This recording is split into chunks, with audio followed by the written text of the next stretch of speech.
What's up, hoopers? Are you dealing with shin splints pain? We're gonna go over one exercise you have to be doing to help decrease your shin splints. My name is Dr. Marco Lopez, Doctor of Physical Therapy and Certified Strength and Conditioning Specialist and co-founder of the Basketball Doctors. Shin splints is a very common injury that a lot of basketball players deal with, especially as they ramp up their volume, meaning they start running more, they start jumping more, and that's what leads to that shin splints. And there's two types of shin splints. There's some shin splints from the outside and some shin splints in the inside. In the inside, we have more of that medial tibial stress syndrome. In the outside, it's usually from that tibialis anterior muscle pulling in that bone.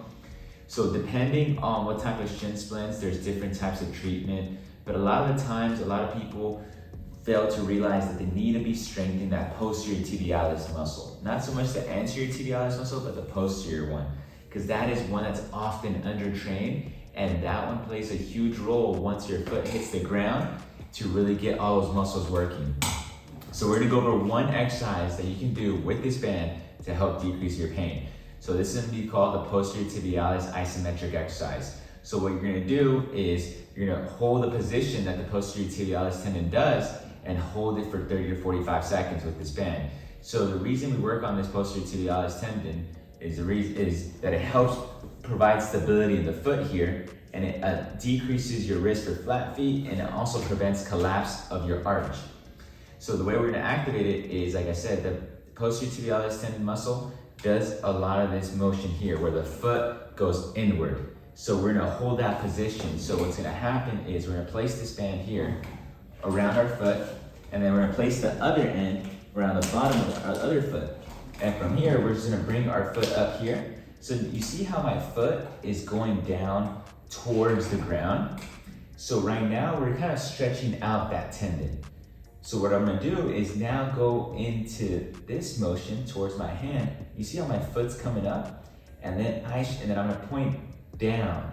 So I'm gonna go up and down, and I should feel a muscle within my calf, on the inside part of my calf, working right here. So I'm just gonna hold this position, and I should feel this tendon working. And I wanna try to hold this for 30 to 45 seconds. Biggest thing that I tell people is don't let it drop, maintain that tension, use your big toe to point down and towards my hand. So we're kind of going, right now the toe's up towards you guys, so we want the toe to go pointing down and up towards the corner of the room, and you're gonna feel that muscle working, and you wanna hold that position for around 30 to 45 seconds. You're gonna feel a big burn, and that's a way to really isolate and activate that posterior tibialis muscle. The biggest thing, guys, is whenever we're doing this exercise, we wanna make sure we're really activating that muscle and we're really feeling that muscle work. That way we start using that muscle whenever we're running, jumping, and that's gonna help distribute the load, help prevent collapse of your foot, and help decrease your shin splints pain. Hopefully you guys learned a thing or two about the posterior tibialis tendon muscle in regards to shin splints. If you guys have any questions regarding shin splints or this exercise, comment below. We'll try to answer as much as we can.